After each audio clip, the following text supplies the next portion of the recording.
Bonjour à toutes et à tous, bienvenue dans cet atelier qui porte le nom de remobilisation réussie qu'on va interroger. Je suis très content d'être avec vous, pas encore ce soir, mais cet après-midi. Je suis Bruno Michon, je suis sociologue, je suis chargé de recherche à l'ESEIS, l'école de travail social de Strasbourg, et à l'université de Strasbourg. Je suis maître de conférences associé, et il se trouve qu'il y a quelques années, j'ai contribué à créer le projet James, qui a, avec Ophélie, Renaud et Thierry, qui est aujourd'hui porté par la Maison des Ados. Je crois que c'est pour ça qu'on m'a demandé d'être là, parce que sinon je suis sociologue des religions, qui n'a pas grand-chose à voir avec la remobilisation, quoique, mais on ne va pas aller sur ce sujet-là. Alors je suis très bien entouré de 3 personnes, et à ma gauche, je suis très très content de retrouver Elena. Elena que j'ai rencontrée dans James. Est-ce que tu peux dire un mot de toi t'es qui, Elena? Ok. Il faut que je pense un peu.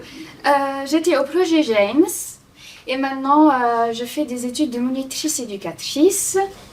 C'est ça. Hein. Et je suis très bien remobilisée parce que c'est très réussi. Même aujourd'hui, j'ai arrivé en retard et j'étais pas là avant. Donc c'est très bien réussi. Ah, tu dirais qu'on a réussi si tu es en retard? Oui. Ok, on va en reparler, mais justement, c'est une des questions qui se posent. Et alors, Ophélie, Tchoudi, je crois, alors toi, je crois que tu es dans le dispositif depuis un certain temps, que tu m'as supporté comme coordo pendant un certain temps. Vas-y, présente-toi en quelques mots. Tu es qui? On va essayer de ne pas refaire les réunions d'à l'époque. Hein. C'est beaucoup... on a beaucoup débattu, on va dire. Je suis donc Ophélie Tchoudi, psychologue à la Maison des Ados sur l'antenne de Schirmeck aujourd'hui. Et voilà, et du coup, à l'origine de ce dispositif avec Bruno et Renaud, qu'on embrasse. Et Thierry aussi, Gogol d'Alondan, dont on va parler peut-être aussi. Voilà, je dis c'est tout. C'est beaucoup plus court. Hein. Voilà, elle a mis 10 minutes pour se présenter avant. Ok. Et puis, à ma droite, une personne dont le prénom est exceptionnel, Bruno Duss. Bruno, pour l'anecdote, j'ai entendu parler de toi quand tu as été embauché sur le projet James, puisque enfin, James embauchait quelqu'un qui venait de France Travail. On s'était dit que ça serait quand même super qu'il y ait quelqu'un qui sache faire ce que fait France Travail dans James, parce qu'on n'était pas hyper bon en insertion professionnelle. Et donc, tout d'un coup, on m'a dit, mais il y a un mec qui s'appelle Bruno, et il fait ça. Alors, qui tu es, Bruno? Eh bien, je suis Bruno. Effectivement, j'ai travaillé à Pôle emploi puis France Travail. Et je suis désormais référent de parcours au sein du dispositif Brick and James. Et peut-être que je sais parler les 2 langues et que je permets un dialogue entre ces 2 institutions, peut-être, je le dis bien. Remobilisation réussie. Peut-être pour commencer, réussie. Elena, toi, tu dirais que t'es réussi ta remobilisation? Je pense que ça va être jamais réussi. Hein.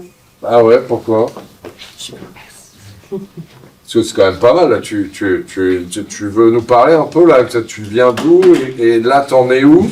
Et à partir de quand est-ce que tu dirais, toi, ouais, ok, la remobilisation, elle est réussie. Et ça veut dire quoi, pour toi, dans ton parcours, remobiliser?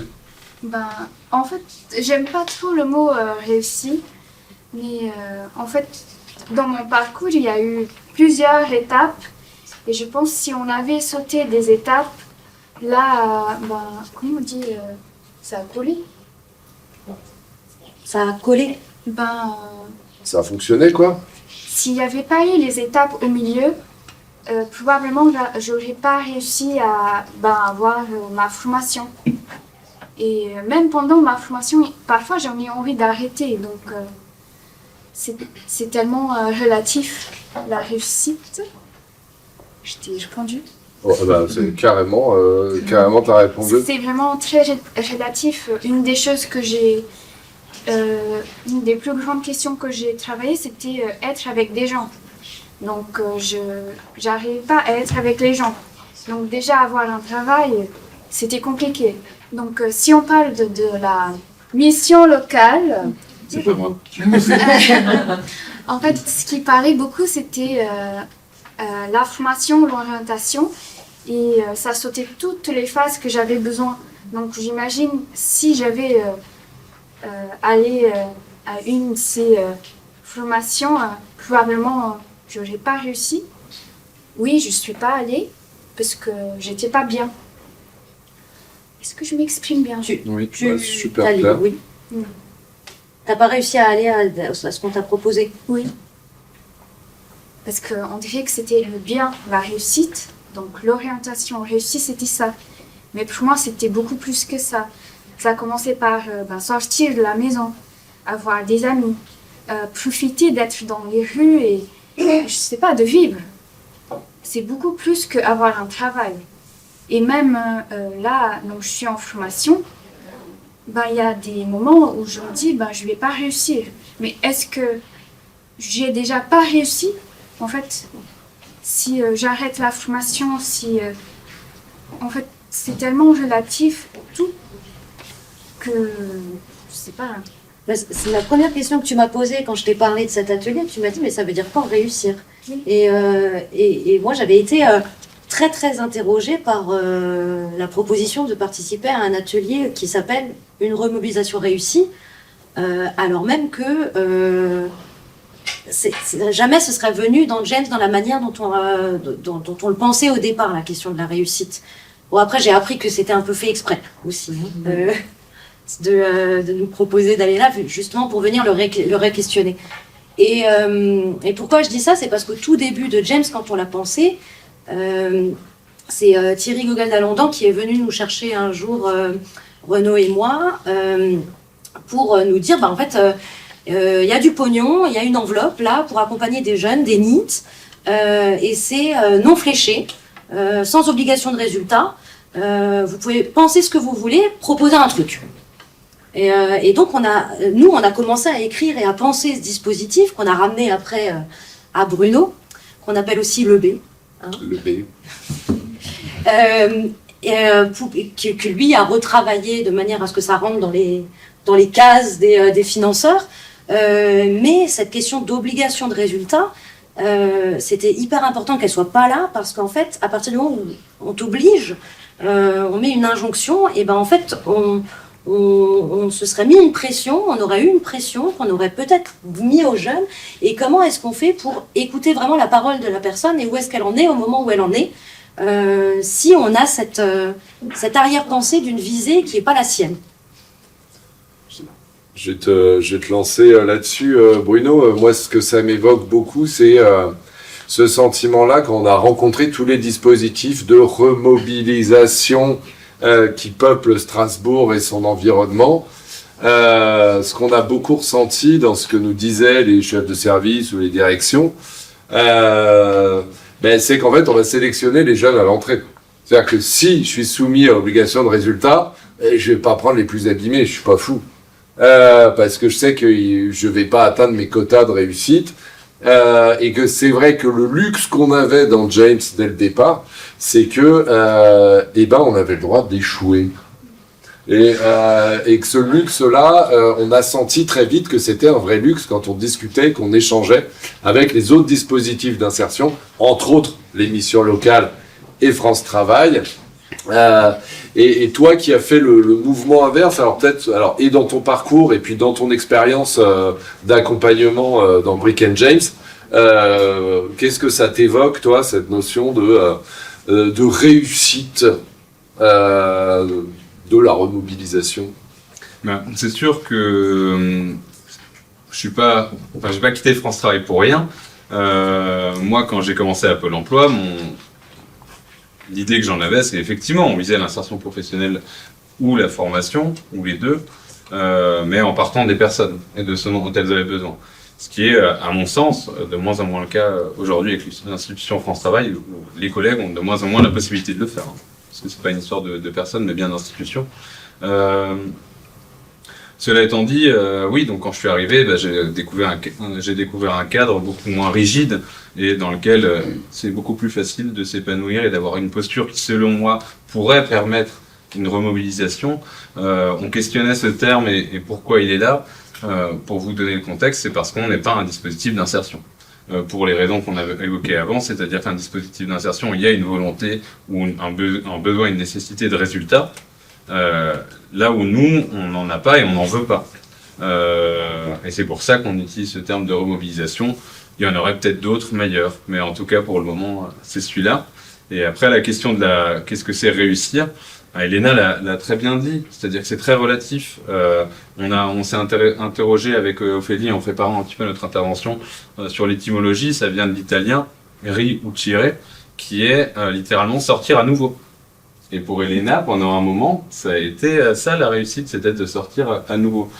Pour d'autres jeunes aussi qu'on accompagne. Et après, voilà, ça évolue. C'est pas tout le temps. Parfois on est en mesure, parfois on est moins en mesure. Il y a des personnes pour qui ça va être l'insertion professionnelle, la finalité, d'autres pas du tout. D'autres ça va être le fait d'accepter que ce sera pas le cas, ou de le faire accepter aux autres. Remobilisation réussie, c'est très large et puis ça veut tout et rien dire. Qu'est-ce que ça vous évoque là, chacune, si vous êtes là, j'imagine que vous avez un lien plus ou moins fort avec l'insertion, la remobilisation, cette dimension de l'obligation de résultat, cette dimension de ne pas en avoir. En quoi est-ce que ça vous impacte les unes, les uns, les autres dans vos pratiques? Qu'est-ce que ça vous évoque, cette discussion là autour de la réussite? Ouais. Moi, ce que ça m'évoque, c'est que c'est hyper ancré en plus chez les jeunes, chez les familles, parce que l'obligation de résultat est constitutionnelle. Okay, vous avez l'obligation de faire 50% de sorties positives ou pas positives, enfin voilà. Mais les familles, en fait, elles ont ce truc de se dire la réussite scolaire, la réussite dans le diplôme, c'est quoi? Et les jeunes sont, nous on est une école, hein. Moi je viens du collège-lycée parenthèse, et les jeunes ils viennent avec dans leur tête cette injonction de réussite du système en fait, vraiment.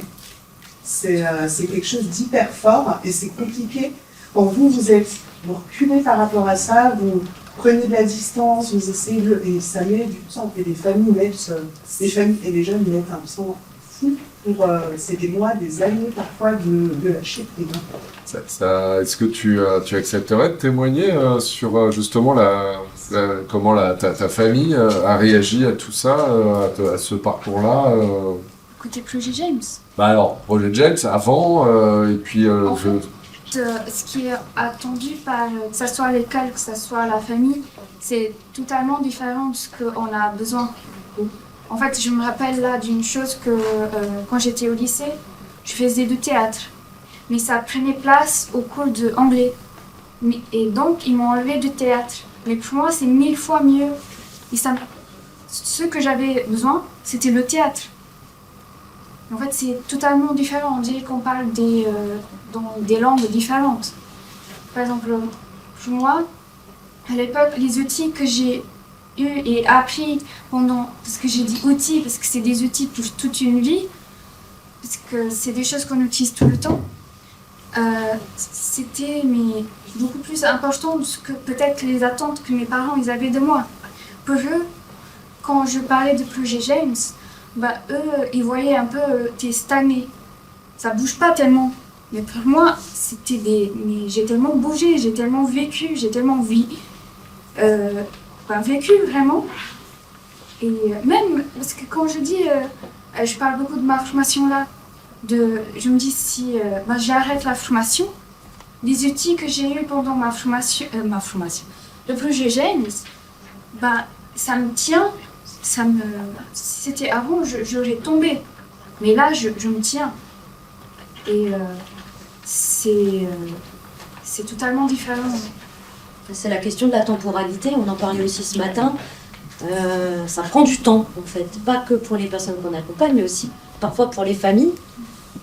bon, on les a moins rencontrés dans le James, je ne sais pas aujourd'hui, hein, je n'y suis plus, mais c'est vrai que c'est plutôt la personne. Mais cette injonction, c'est pas que les familles, l'injonction, elle vient d'ailleurs aussi. On en parlait aussi ce matin avec François Chauveau sur cette injonction à trouver un travail, l'injonction à trouver une formation, l'injonction à avoir un toit sur la tête, une famille, un chien, de l'herbe. Okapi, il parlait d'Okapi, les enfants qui ont l'abonnement. En fait, parce que c'est aussi un peu, est-ce qu'on dit culturel aussi? Culturel. Il y a le contexte qu'on vit. En fait, on se dit, est-ce que mon chemin, il est bien en rapport avec tous les autres chemins? Ce que je fais, c'est bien en fait, ou pas? Parce que, par exemple, si je dis là, je ne me vois pas en train de travailler 35 heures par semaine, parce que je ne peux pas, ben, j'imagine mes parents en train de dire que j'étais une paresseuse. Feignasse. Est-ce que je suis une feignasse? Ou est-ce que je n'ai pas le droit? Est-ce que j'ai pas le droit, je sais pas, à part faire de la photo, de vivre différemment, tout ce qui est attendu? Donc, Ouais, je c'est suis la d'accord. réussite à tout prix finalement. C'est-à-dire que certains parents qui ont des enfants en échec complet scolaire, je dis scolaire, je dis j'aurais bien aimé qu'ils aillent en voie générale, et puis voilà, qu'ils finissent médecin. Mais voilà, c'est aussi un peu ancré et inscrit dans certaines familles. Et puis c'est aussi la société qui installe ça en fait. Dès la petite enfance, il y a une espèce d'élite d'excellence et tout ça, des diplômes d'excellence, voilà. Et ça traverse le temps. Oui, et puis il y a quelque chose, il y a quelque chose je trouve très ancré culturellement en France, qu'on observe partout, mais peut-être un peu moins ailleurs, qui est le fait de faire comme si l'empêchement n'existait pas, de ne jamais le prendre en compte, ou rarement, de la part des institutions. C'est-à-dire que quelqu'un qui n'irait pas à l'école, ou qui n'irait pas travailler, ou qui ne serait pas en mesure de faire 35 heures par semaine, c'est quelqu'un qui a choisi, ou qui... il n'y a que des termes négatifs en fait pour parler des personnes qui ne sont pas en mesure de faire autant que tout le monde, à un moment donné ou de manière permanente. Et moi je trouve ça très important de re-questionner la question d'empêchement, de se dire en fait peut-être que ces personnes sont empêchées et qu'elles ne peuvent pas faire autrement. Les situations de handicap, 80% d'entre elles, elles sont invisibles. Alors on arrive très facilement à s'imaginer quand il y a une situation de handicap visible que la personne n'est pas en mesure de faire telle ou telle chose. Quand c'est invisible, on a un peu plus de mal et je crois qu'on aurait du travail à faire là-dessus. Oui, ouais, de empêchement et acceptation. Oui. Acceptation des familles. Alors, des familles, et puis je pense de la personne elle-même, et ça, c'est quelque chose sur lequel j'aimerais bien vous entendre les unes, les autres, les uns, les autres, sur, bon, alors certes, cette norme sociale, enfin, la société est une machine à normer, c'est son job de société de normaliser, mais finalement, est-ce que le boulot, il se fait plus, pour vous, là, et pour toi, Elena, dans le rapport aux autres, à l'éducation nationale, à France Travail, à tous ces acteurs, aux familles, ou est-ce que votre boulot, au final, il est presque plus auprès de la personne elle-même, de dire, c'est bon, tu as le droit d'être empêché, tu as le droit de prendre ton temps. Qu'est-ce que, dans votre expérience, qu'est-ce que ça évoque? C'est là où je parle de Mimir. Par exemple?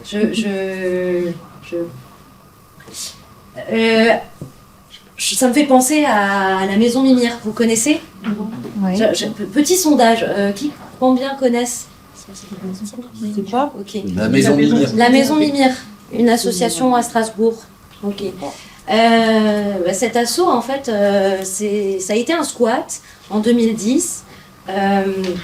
Une asso, un espace social culturel autogéré, squatté en 2010 par des jeunes étudiants éduques et des personnes à la rue, en fait. Ils étaient désabusés parce qu'ils pouvaient proposer sur leur lieu de stage. En fait, on propose rien, on dit aux personnes, je vous la fais courte, on dit aux personnes de faire le 115 quand on leur dit que dans une semaine, ils vont être à la rue, on ne sait pas quoi leur proposer d'autre. Et donc, à un moment donné, ils se sont dit, il faut qu'on pète un squat. Il faut qu'on fasse autre chose. Et donc, ils sont allés chercher des copains du milieu de la rue qui connaissaient comment faire pour casser un squat. Et ils ont monté une association, ils ont trouvé une maison et ils se sont dit, ce sera là. Et ils sont restés, ils ont monté une association et ils se sont battus pour pouvoir en faire un espace social culturel autogéré. Ils ont eu une amphithéose, un bail amphithéotique sur 30 ans avec la mairie, parce que la maison appartenait à la mairie. Aujourd'hui, elle a brûlé.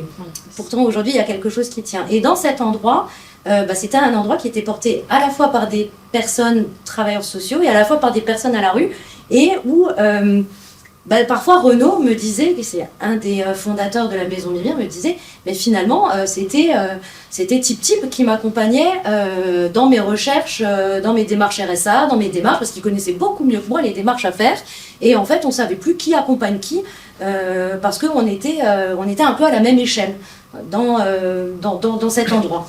Et c'était un lieu où on pouvait créer des événements en tout genre, proposer à faire des événements en tout genre, des concerts, des expos, des conférences, du théâtre, etc. Et avec une bagagerie aussi, une bagagerie qui existe toujours, une bagagerie sociale pour que les personnes à la rue ou les personnes qui voyagent puissent poser leurs affaires. J'avais fait une étude, un master en anthropologie sociale et culturelle, et j'avais fait mon mémoire de master sur ce lieu. Très bon mémoire. J'en recommande la lecture. Et pourquoi je parle de ça? Parce qu'en fait, ça a nourri la manière dont on a pensé James au début. Comme pilier, et un deuxième pilier qui est la psychothérapie institutionnelle et mon expérience d'un stage à la clinique de la Borde. Je ne sais pas si vous connaissez, une clinique psychiatrique qui a été fondée par Jean Houry, un psychiatre, avec une boîte à outils aussi, qui était différente dans l'accompagnement des personnes, et notamment le fait de prendre d'abord soin du lieu, prendre soin de l'accueil, de l'ambiance, pour qu'il puisse y avoir une guérison par ce soin-là. Et les personnes à l'intérieur sont actrices de ce lieu, si bien que quand je suis arrivée là-bas, en fait, ils n'ont pas de blues, les soignants. Donc, et tu te plantes systématiquement. J'ai pensé que un soignant était un patient de l'endroit, et inversement. Donc ça, en fait, c'est cette rencontre-là, un peu de l'éduc-pop, du milieu alternatif et de la psychothérapie institutionnelle, c'est ça qui nous a permis de penser ce dispositif. On a aussi des références théoriques, en fait, sur lesquelles on s'appuie pour pouvoir accompagner, on ne part pas de nulle part.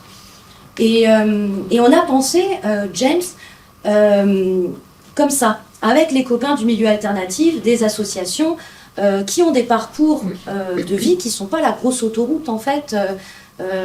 L'école, la formation, le bac, la formation supérieure, et puis après j'aurai un métier. Mais bien des chemins comme ça de traverse qu'ils ont pris et dans lesquels ils se sentent bien.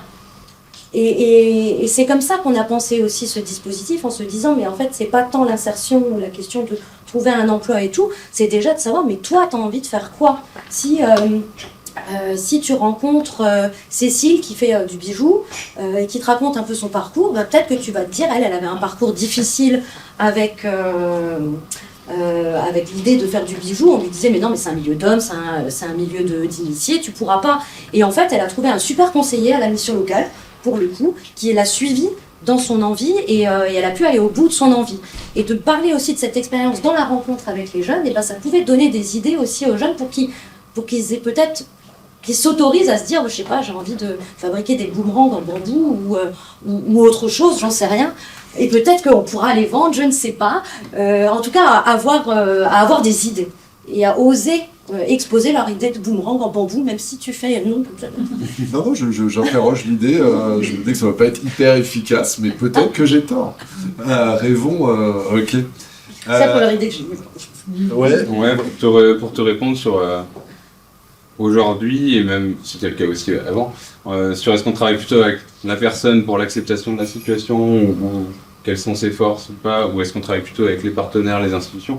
Les deux, on travaille autant avec les deux, ça dépend de où est-ce qu'on en est, de quels sont les besoins de la personne. Il y a des personnes pour qui, je pense maintenant notamment aux plus jeunes avec la question du refus scolaire anxieux, pour qui il va falloir accepter le fait que peut-être retourner à l'école, ça n'est pas une possibilité, une fois que la personne a accepté effectivement de travailler avec les familles. Et puis il y a des personnes où on est ailleurs. Et effectivement, là, il y a juste besoin d'être accompagné dans des démarches administratives, par exemple, et de faire le lien avec les institutions et les partenaires qui existent, et de créer la rencontre plus facilement, accessoirement. Donc en fait, on fait les deux, on s'adapte un maximum aux besoins. Et on... La question que tu as évoquée et qui rejoint, je pense, dans chacun, dans vos expériences propres, c'est quand on bosse avec ces institutions, tu l'as dit à un moment donné, c'est l'institution qui pose problème, c'est pas les gens qui y travaillent. On sait qu'il y a on sait que ça n'a pas été facile toujours avec l'éducation nationale ou avec la mission locale. Mais il y a dans ces institutions des alliés, des personnes qui arrivent à pirater, qui arrivent à braconner sur des terres un peu hostiles. Est-ce que ça vous évoque, toi, dans ta trajectoire, est-ce que tu as croisé des pirates, des personnes qui sont dans ces institutions, mais qui ont pu être un soutien? Et c'est une question que je vous pose aussi à vous. Comment, et puis peut-être la question qu'il y a derrière, comment on les identifie, et puis comment est-ce qu'on crée ce lien-là, ce partenariat avec les pirates de toutes les institutions de France et de Navarre. Ça t'évoque quelque chose, ça, toi? Par contre, la première chose que j'ai pensé, c'est que je veux moi-même être une pirate. Donc, C'est-à-dire qu'une fois que tu travailleras? Oui. Mais je sais pas, quand je pense avant, je me sentais un peu seule. Mais j'étais contente de trouver cette pirate-là. Aussi à la maison des ados. Par ça, j'en ai pas trop trouvé. J'aimerais qu'il y ait beaucoup plus. J'aimerais qu'il y ait plus de pirates. Oui. C'est vrai que quand on a monté James, on s'est dit qu'on piratait le FSE. C'était un peu ça notre truc, puisqu'on était payé sur des crédits de formation. En termes de formation, au sens très traditionnel du terme, voilà, on a connu plus institutionnel, ouais. Ouais. Qu'est-ce que ça vous évoque, vous, cette notion? Alors, je ne sais pas si elle fait écho chez vous de braconnage, de piratage au sein des institutions. On connaît tous et tous dans les différents projets qu'on a pu faire des personnes qui arrivent à, voilà, que ce soit dans une commune, que ce soit pour la PJJ, que ce soit pour France Travail, que ce soit, etc. Des personnes qui vont réussir à détourner un petit peu des règles très strictes pour nous permettre justement de travailler, d'accompagner au mieux des situations particulières et uniques. Ouais. Au sein de l'Éducation nationale, il y a des pirates qui s'appellent les coordonnateurs MEDS. Ils sont lutte contre le décrochage scolaire. On fait des dispositifs de remobilisation pour des gamins qui ont que envie. Et quand on parle, déjà ils viennent volontairement, ils ont envie de reprendre pied avec les cours, mais juste un peu, ou on les a jetés par la porte, ils reviennent par la fenêtre. Et donc du coup, on est tout le temps en train d'essayer de modeler ces dispositifs-là. De bricoler. Donc ils viennent volontairement, et on parle pas de réussite en fait, de sortie, mais on parle de sortie positive. C'est-à-dire que le gamin, s'il vient chez nous pendant 1 an, en étant à peu près à l'heure, à peu près en étant respectueux, là, au bout de l'année, quand on l'a suivi pendant 1 an, on dit que c'est une sortie positive, tout ça pour rester toujours dans une dimension d'aller de l'avant avec justement les capacités que tu as et que tu as la possibilité de développer maintenant. Et tu en auras d'autres après. Donc on est une petite bande de pirates, méconnus, mais il y en a du nord au sud de l'Alsace. Ça fait plaisir à entendre des pirates au sein de l'Éducnat. Merci. Les autres, ça vous évoque quelque chose? Ouais, je disais en prévention spécialisée, c'est arrivé qu'on accompagne des jeunes, par exemple, qui devaient justifier, à l'époque c'était encore le Pôle emploi, il fallait faire des démarches d'insertion, et nous, effectivement, ils venaient nous voir, avec l'autorisation, ils mettaient le tampon de l'OPI, l'orientation prévention insertion, et notre signature à côté pour dire tu as fait une démarche d'insertion parce que tu es venu voir l'éducateur spécialisé ou l'assistant de service social en prévention spécialisée. Donc on ne trichait pas, il y avait de l'éthique. Il y a de l'ontologie. Mais néanmoins, il pouvait revenir en disant « Oui, j'ai fait une démarche. » Voilà, c'est un petit bricolage. Ouais, bah, ça fait partie de ces choses. Et la question, c'est comment on fait pour mettre en réseau tous ces pirates, ou ces futurs pirates. Mais aussi dans les systèmes d'aide, hein, c'est aussi ça, c'est-à-dire qu'on contacte les centres sociaux et les centres médico-sociaux, lorsqu'on fait une AFAT, enfin on fait une demande d'aide, si vous voulez, ça dépend comment on tourne le texte, comment on tourne les paroles. Quand on contacte un huissier de justice, ou bien quand il s'agit de soutenir un dossier de surendettement, on va voir Crésus, par exemple, où on le fait soi-même, mais c'est dans la terminologie, dans la manière d'écrire, on peut un peu jouer sans tricher, mais sur les mots, pour présenter le profit plus avantageux pour la personne, parce que c'est vraiment la structure que d'écrire d'une certaine manière. Mais il y a un mot que je trouve très très très important parmi tout ça, mais c'est la notion d'éthique, en fait. On n'en a pas encore parlé aujourd'hui, et je ne l'ai pas entendu, et c'est vrai que ça c'est quelque chose qui pour moi est très important dans l'accompagnement des personnes, et qui est singulier, parce que ce sera pas la même chose d'accompagner Elena que d'accompagner une autre personne, avec les injonctions du terrain aussi. Et nous, on avait cette éthique-là en pensant James, en tout cas au début. Et aujourd'hui, j'ai l'impression que ça perdure, hein, malgré les problématiques de financement ou certaines choses qui peuvent être très compliquées en fait, pour garder cette éthique. Et ça aussi, à partir de quel moment on peut dire, mais en fait, là... c'est pas possible, ça va pas avec mon éthique. D'ailleurs, est-ce qu'on peut le faire sur nos terrains? Ouais, ça, c'est une bonne question. Toi, tu as quitté France Travail pour des questions d'éthique, tu dirais? Oui, bien sûr.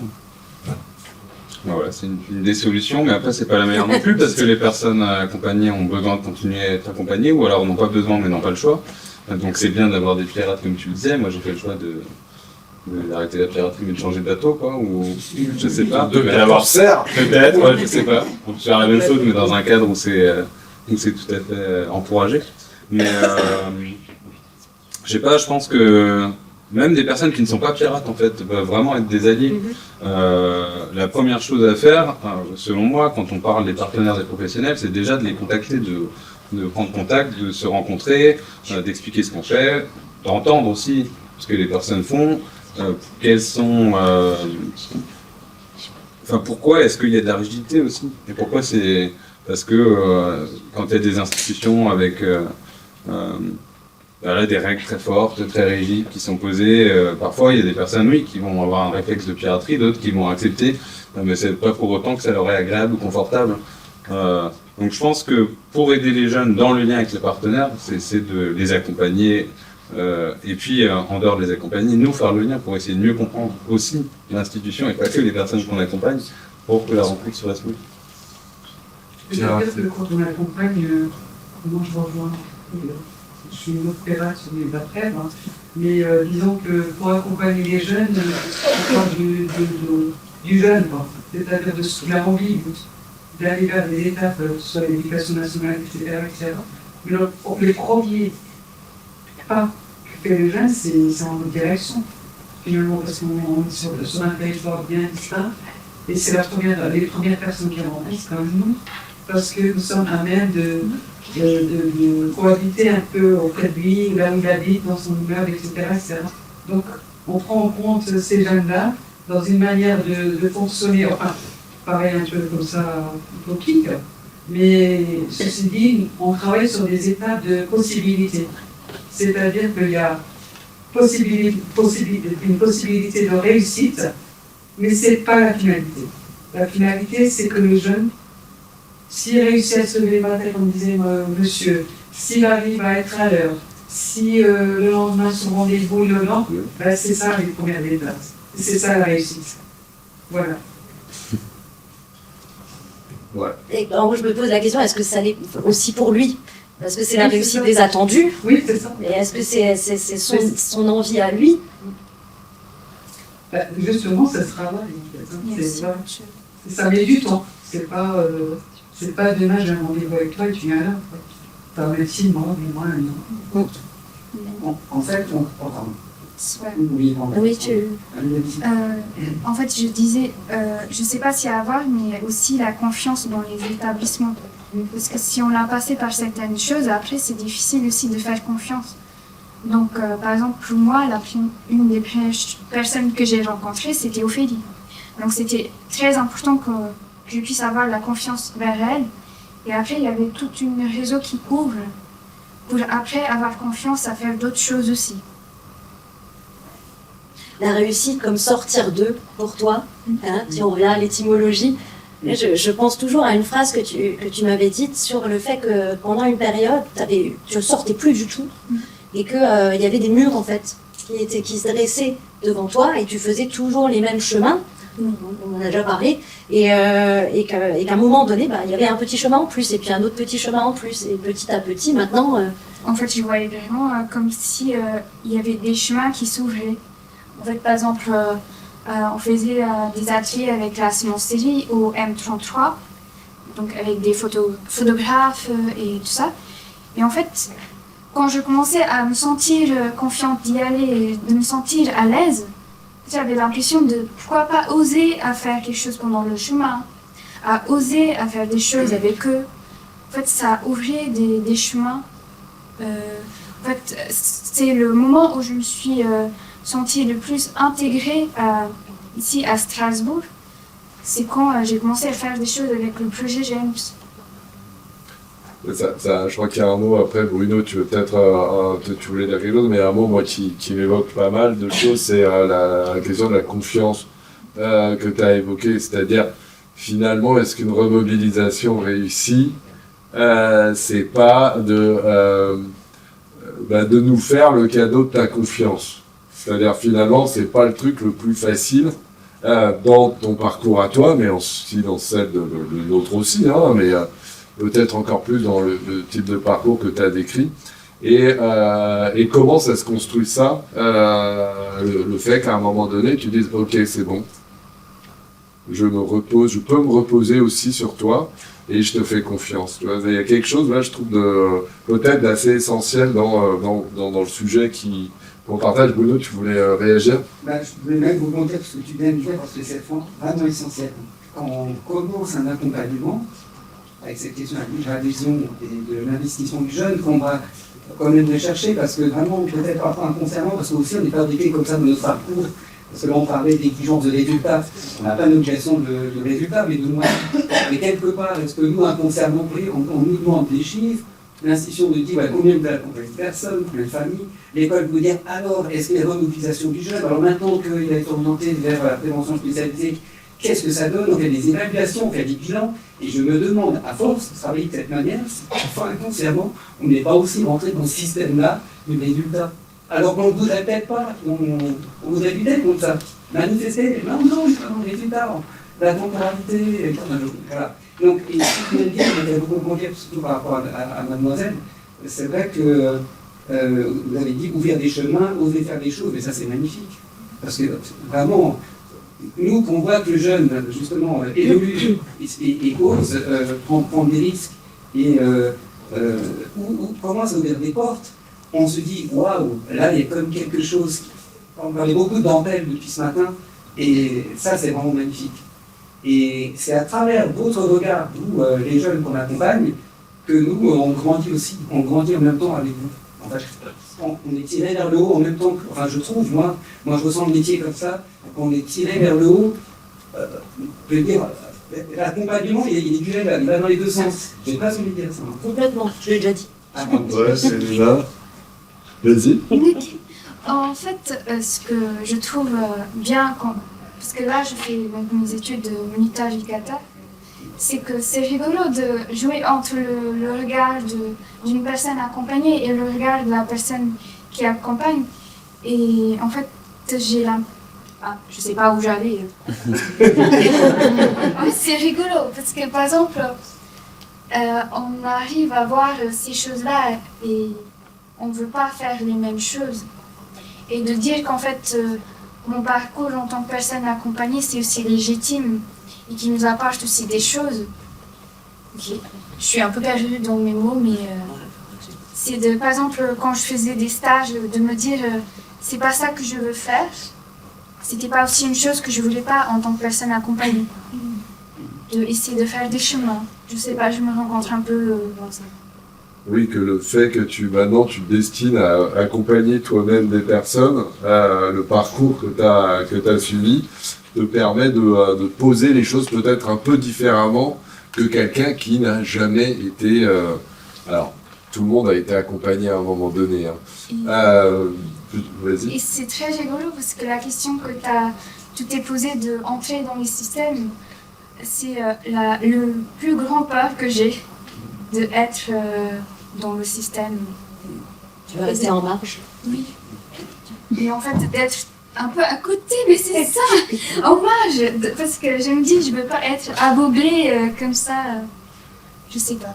Ouais, c'est vraiment ce qui ça m'évoque, ce que tu dis, Elena, c'est un des trucs qu'on a, je crois que c'est toi, Ophélie, qui avait trouvé la citation Charles Terfray, c'est-à-dire ce qu'on essaye de faire dans James, et je pense peut-être chacune d'entre vous à votre niveau, c'est de permettre de faire comprendre et aux institutions et aux personnes qu'on accompagne que la marge, elle fait aussi partie de la page, et que c'est déjà c'est super chouette d'être dans la marge, et qu'on peut y faire plein de choses qu'on pourrait pas faire si on était dans la page.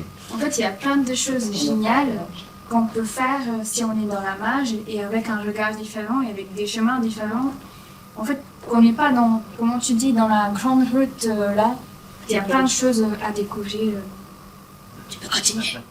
Ok, merci. Mais tu vois, parce que moi je me pose la question, si on se pose la question à soi par rapport à une remobilisation, je suis pas sûre d'être de ouf mobilisée dans mon travail quand le matin je me lève, je vais au boulot, le soir je mange à midi, le soir je continue, je vais me coucher et puis je recommence le lendemain. Il n'y a pas beaucoup de mouvement aussi. Dans un fonctionnement comme ça, quoi. Est-ce que nous, on est remobilisés finalement quand on est dans ce truc de ronronnement et de routine qui vient pas un peu, où il n'y a pas un truc qui vient nous bousculer dans la journée pour qu'il y ait un peu d'étincelle. Il faut être punk pour être vraiment un être humain autonome, et c'est un peu ça. Non, mais peut-être qu'on est un peu chronique aussi, quoi, et puis que c'est un peu mortifère aussi ce genre de fonctionnement. Et qu'on n'est peut-être pas bien placé pour remobiliser qui que ce soit. Donc on a besoin soi-même d'être mobile pour remobiliser. En tout cas, qu'on se pose la question. T'en penses quoi, toi, Bruno?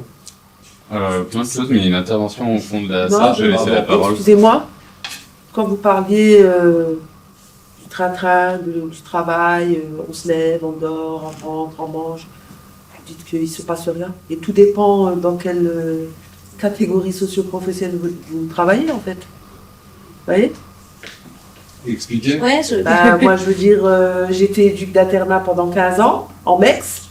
Aujourd'hui, j'ai rejoint l'équipe de prévention à l'OPI du Neuf, et je peux vous dire que je m'éclate, et que toutes mes journées sont différentes, les unes des autres.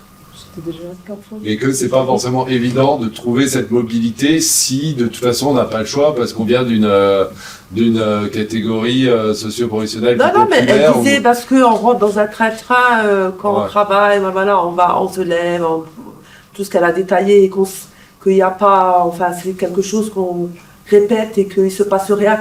Et tout dépend dans quelle catégorie socio-professionnelle chacun d'entre nous travaille. Avec quel public? Oui, c'est vrai. C'est plus mais après, ça, voilà. Okay. C'est pour ça que je me suis permise d'intervenir. Ça amène un petit peu à... Parce que le titre de l'atelier, c'est un peu une provocation, une remobilisation réussie. En fait, tu l'as déjà un peu évoqué, mais et on en a parlé avant, réussi pour qui? C'est pour ça que la question de qu'est-ce que c'est une remobilisation réussie, moi j'arrive pas à y répondre.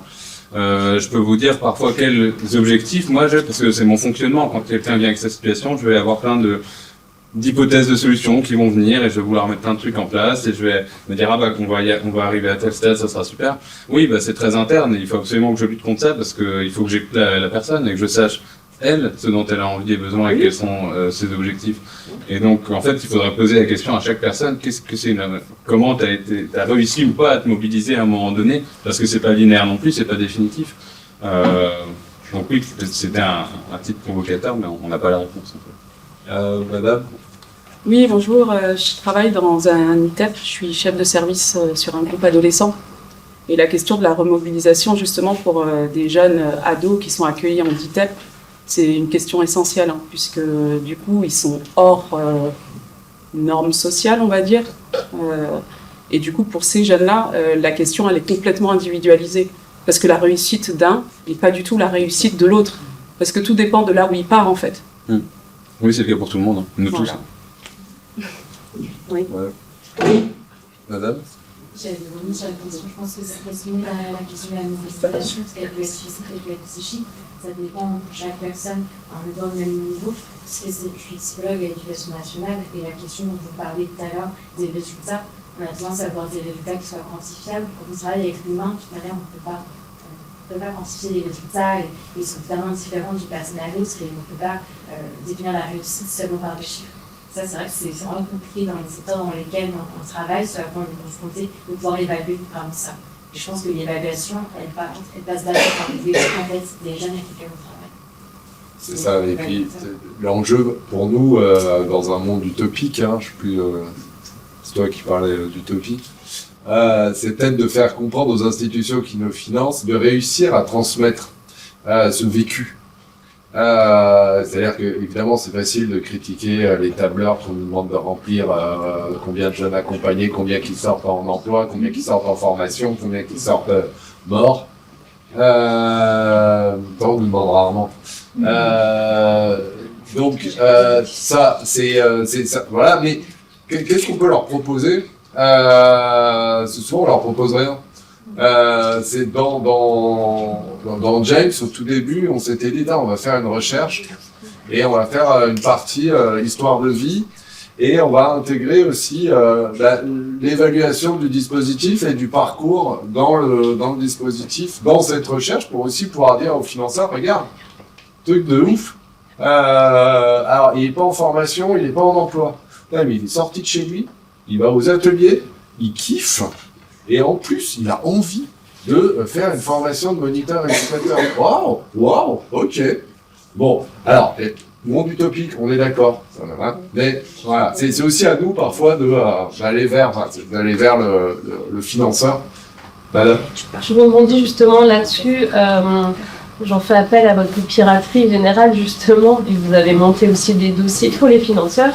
Je suis convaincue de la libre adhésion, comme je pense la plupart des personnes, mais quels mots-clés, quel langage vous utilisez dans vos rapports pour demander aux politiques ou aux financeurs la piraterie, quelques petits mots-clés ou potentiellement voilà, la libre adhésion, on peut, vu qu'on ne peut pas la quantifier, voilà. Est-ce que vous avez quelques petits mots-clés Alors, le politiquement correct et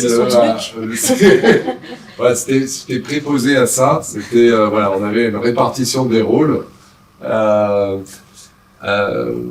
Alors moi, il y a deux choses que j'ai appris à faire dans mon métier de développeur de projet. C'est que ton financeur, ça doit devenir, il doit croire que tu es son meilleur pote, et tu vas tout faire pour. Enfin, pas tout. Il y a des élus qui vont être contents. Voilà. Et donc en tout cas, voilà, c'est d'avoir cette relation-là. Et je crois qu'il y a une des choses qui nous a beaucoup marqué dans James. Je sais pas si tu étais venu quand on a fait les tags au squat, le refuge des oubliés. Mais j'aimerais bien. Il y a un moment donné, j'ai invité le financeur, donc c'est l'Europe, donc là c'était la région qui gérait le fonds IEJ, Initiative pour l'emploi des jeunes, machin, on s'en fout. Et donc c'était un monsieur, tout bien, un fonctionnaire de la région qui administrait ça, qui était super jeune. Et et j'avais senti dans toutes les interactions que j'avais avec lui au moment où je montais le projet qu'il souffrait un petit peu du sens de son travail. C'est-à-dire qu'il finançait beaucoup de grosses institutions qu'on ne va pas nommer, mais il y a des gens à côté de moi qui ont bossé pour elles. Qu'il en avait un peu marre de financer sur ses fonds des projets alors qui faisait du chiffre, on était à du 5000, du truc, à plusieurs millions, mais il savait que ça allait être un peu du bullshit. Et ça, j'ai senti ce qu'il me le donnait comme ça, il me le donnait entre les lignes, quoi. Et puis, je lui explique un peu ce qu'on veut faire avec Ophélie et Renaud et Thierry. Et puis, on monte un des premiers ateliers, alors c'est pas tout à fait le premier, mais où dans un squat avec lequel on bossait avec pas mal de résidents du squat, on monte une après-midi, c'était une après-midi soirée où il y a plein d'ateliers, plein de trucs, et on lui dit, écoute, venez. Et j'ai vu dans ses yeux des étoiles, mais comme j'ai vu des étoiles dans les yeux d'un fonctionnaire, où il s'est dit, c'est mes sous qui ont fait ça. Ouais, et vraiment, il l'a dit. Et alors, c'est très précis, c'est un pirate peut-être, je sais pas exactement. Il est parti après ailleurs sur d'autres fonds, gérer d'autres fonds. Mais en tout cas, on avait une relation de confiance qui faisait que il avait compris que là, il n'y aurait pas beaucoup de chiffres. Là, N égale 80 sur 2 ans par rapport aux 5000 de Pôle emploi, on était un peu ridicule. Mais qu'il y avait du sens pour les jeunes qu'on accompagnait. Et c'est quelque chose, c'est pas toujours possible. Il y a des rencontres qui se font ou pas. Là, il y a eu une rencontre. Mais j'ai quand même eu dans pas mal de projets, je fais aussi pas mal de projets franco-allemands, donc d'autres fonds européens, voilà, peu importe. J'ai souvent senti ça, des personnes qui, si on les fait rêver, parce qu'on vend pas de la merde, on vend des vrais trucs, c'est pas du fake ce qu'on a fait, ça va. Donc ça c'est moi là, vraiment pour répondre à votre question, c'est même pas tant les mots que j'emploie, alors ça compte un peu, mais c'est presque plus la relation avec le financeur et le considérer non pas comme un mec qui balance de la thune, mais comme quelqu'un qui essaye de faire le mieux qu'il peut avec les fonds qu'il a à son actif, quoi. Il était venu la première fois aussi à la Maison Mimir et il y avait tous les intervenants sur les ateliers. Il avait pris un peu cher d'ailleurs en tant que fonctionnaire.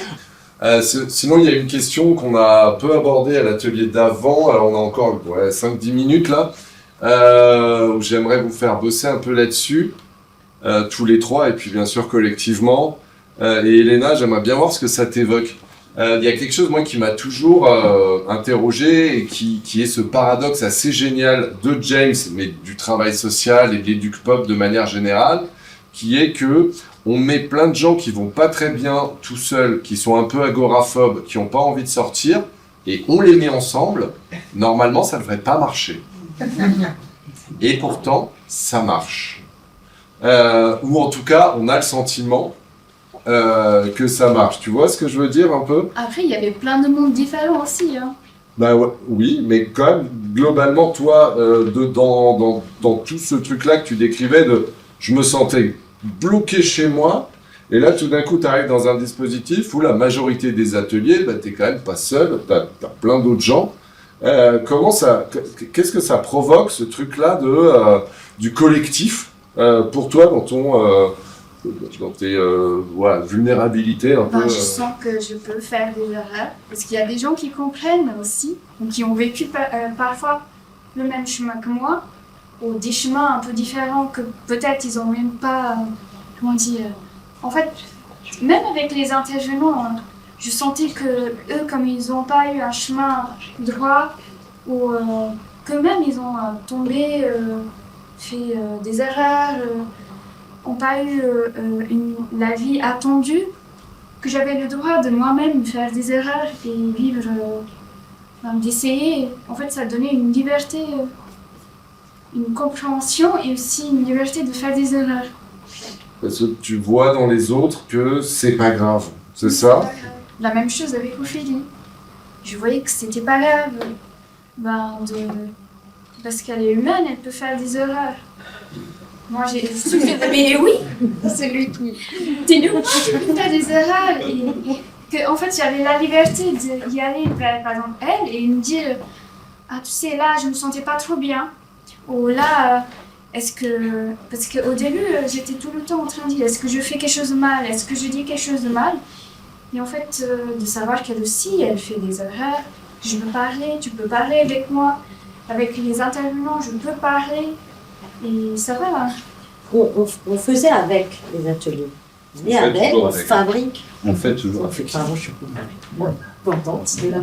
on fait avec dans les ateliers. Donc en fait, à un moment donné, à côté, tu as quelqu'un qui a avancé un peu plus vite que toi, parce que toi, tu n'as pas écouté, parce qu'en fait, ou tu es nul, juste, la surjetteuse en couture, c'est un monstre. Et donc, en fait, à un moment donné, je me tourne vers la personne qui a appris quelque chose, et tu peux m'expliquer, parce que j'ai pas écouté, j'ai pas compris. Et en fait, ça permet aussi d'inverser un peu les rôles et d'éviter ce rapport hiérarchique, en tout cas, entre la personne et moi, et on change l'accompagnement. Hein, ce que tu disais avant, qui accompagne qui finalement? En fait, ça libère un peu. Je sais qu'avec certaines personnes qui m'ont accompagnée, je ne me sentirais pas en liberté de parler de choses que je parlais avec toi. De me dire, mais là, j'ai pas trop aimé ce que tu as fait. Hein. Bon, je sais pas. Par exemple, une fois à la semencerie avec un artiste, j'ai été laissée seule parce que tu m'as exprimé que tu as senti que je pourrais être seule. Mais moi, à mon intérieur, je me sentais pas bien d'être toute seule. Et en fait, j'ai senti que je pourrais communiquer avec elle et le dire. Et en fait, ça tourne la conversation. Et même avec les intervenants. Donc en fait, ça tourne. Toi, cette dimension du collectif et de l'individuel, comment ça se joue pour toi? Mais, effectivement, ça peut paraître particulier que des personnes qui souffrent d'anxiété sociale, parfois, soient à l'aise avec d'autres dans un groupe. Moi, je pense que c'est parce qu'il y a une espèce d'ambiance. Alors nous, c'est une posture, mais c'est la posture de tout le monde, y compris des personnes accompagnées de non-jugement, vraiment, de prendre l'autre comme elle est. Alors, quand on fait des ateliers en collectif, il n'y a pas tout de suite un groupe, il n'y a pas tout de suite des échanges les uns avec les autres, mais juste on est là, à côté d'autres personnes, et ça va. Et ça se passe bien, et on est en sécurité. Je crois que c'est cette dimension-là qui permet ensuite, après, que tout le monde aime bien. Il y a parfois des ateliers sur lesquels il y a des personnes avec des fonctionnements très différents, et qui sont vraiment pas compatibles. Et malgré ça, à ce moment-là, soit personne s'autorise, ou alors vraiment, de manière très adaptée, les personnes s'autorisent à demander à l'autre de peut-être parler un peu moins, ou de prendre un peu moins de place. Mais il y a vraiment cette posture de non-jugement et d'acceptation de l'autre tel qu'il se présente, tel qu'il est, de notre part, mais aussi vraiment de la part de tout le monde, qui fait, à mon avis, que le collectif est permis, est possible, et parce qu'après, il est possible et permis dans le cadre du dispositif, ce qu'on espère, c'est qu'il soit ensuite possible et permis ailleurs. Oui, bien sûr. Et c'est sûr aussi que c'est adaptable. En fait, ce qui est rigolo avec le projet GEM, c'est que j'ai commencé de petit à petit aussi. Donc c'était individuel. Après, j'ai pu parler que je ne me voyais pas dans un groupe. Donc ça a grandi jusqu'au point où je peux être avec des gens.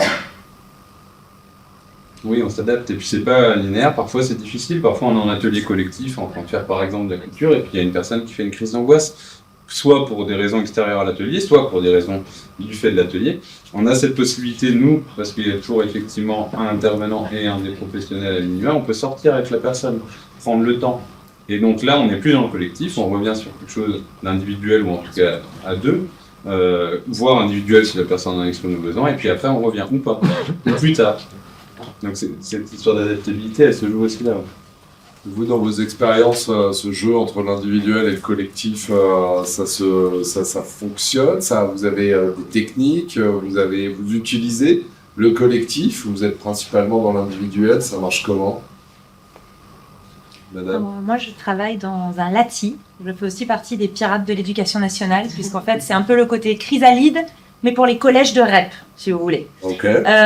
Donc, moi, je travaille en individuel, lieu d'accueil temporaire individualisé, avec des élèves qui ont énormément de difficultés pour pas mal de choses, que ce soit le contact entre eux, que ce soit le travail, que ce soit l'autorité, que ce soit qu'ils font exploser leur classe à tout bout de champ, aucun problème. Et moi, j'habite en utopie. C'est-à-dire que je travaille en utopie. C'est-à-dire que je n'ai pas d'obligation de résultat, que non plus, et que je travaille en collectif et en individuel en fonction des besoins, à la carte. Ce dont l'élève a besoin, je le lui donne. C'est vrai, je fais vraiment ça dans la vie et je suis payée pour ça, c'est très cool. Du coup, je suis en collectif Si, et dans l'éducation nationale.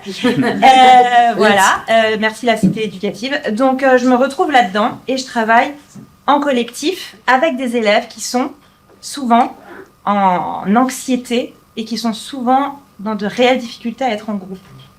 Et je me suis rendu compte d'une chose.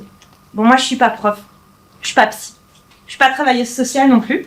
Du coup, comme j'ai aucun statut, les élèves, ils savent pas sur quoi stresser. Donc ensuite, ils sont avec moi.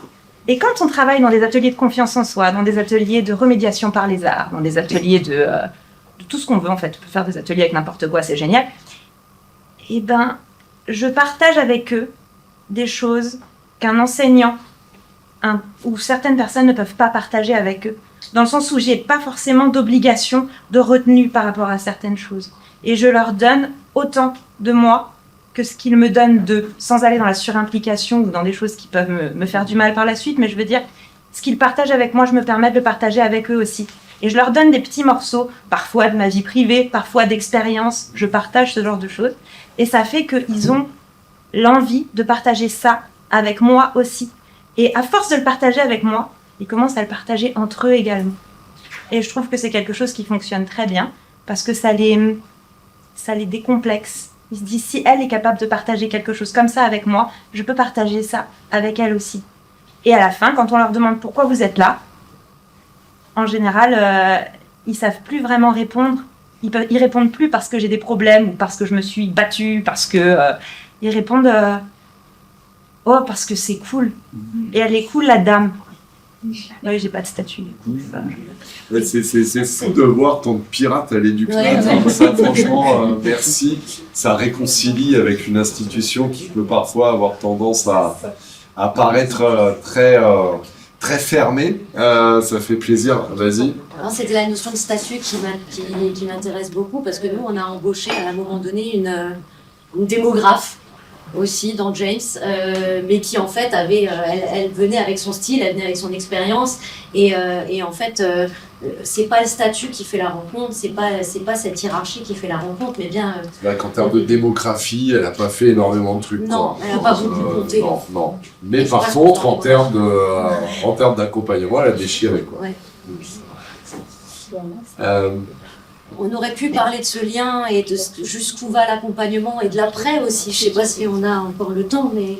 Alors non, justement, il va falloir s'arrêter tout doucement, mais sur quoi on s'arrête? Remobilisation réussie. On a abordé énormément de points. Quand on remobilise, il y a la question de la mobilité. Elena, tu as pu exprimer le fait que ta mobilité, elle était peut-être psychique dans un premier temps, elle a été spatiale dans un second temps, avec le fait de sortir de la chambre, puis sortir de l'appart, sortir, etc. Ok. Qu'est-ce que pour terminer, on peut parler un petit peu de la libre adhésion. Voilà. Parce que ça fait partie des principes. Donc la libre adhésion, ça fait partie des principes de ce qu'on propose. Historiquement, quand les deux dispositifs étaient séparés, il fallait évidemment que les plus jeunes aient envie. Mais pour les ateliers, une fois qu'ils étaient inscrits dans le truc, ça allait un peu de soi qu'il fallait participer. Maintenant, on a réuni et on a gardé l'identité James à ce niveau-là, c'est-à-dire que c'est libre adhésion. À partir du moment où on est inscrit dans le dispositif, on va venir ou pas à ce qui est proposé, dans la mesure de ses capacités et ou envie. Idéalement, on demande à ce que les personnes préviennent, mais parfois elles ne préviennent pas et c'est pas grave non plus.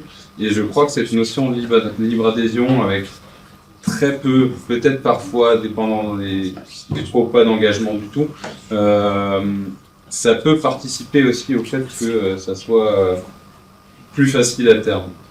Parce que je crois que la contrainte, on la vit beaucoup ailleurs et que ça n'est pas toujours. Alors c'est important qu'il y ait un tout petit peu de cadre quand même, mais il faut qu'il soit le plus souple possible. Et nous, on a vraiment envie que ça soit souple et que ça soit OK. Et ça permet la libre adhésion aussi, on en parlait de temporalité, de prendre cette temporalité, de prendre le temps. C'est vraiment lié.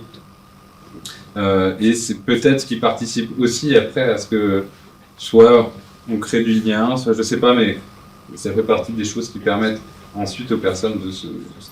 peut se réaliser plus, mieux, je pense. C'est ce qui rapproche certainement James de la Prève, c'est un des principes fondamentaux, la libre adhésion. Elina, tu voulais dire un mot? Oui. Bah, en fait, j'avais plusieurs choses, mais comme on n'a pas beaucoup de temps, je vais résumer.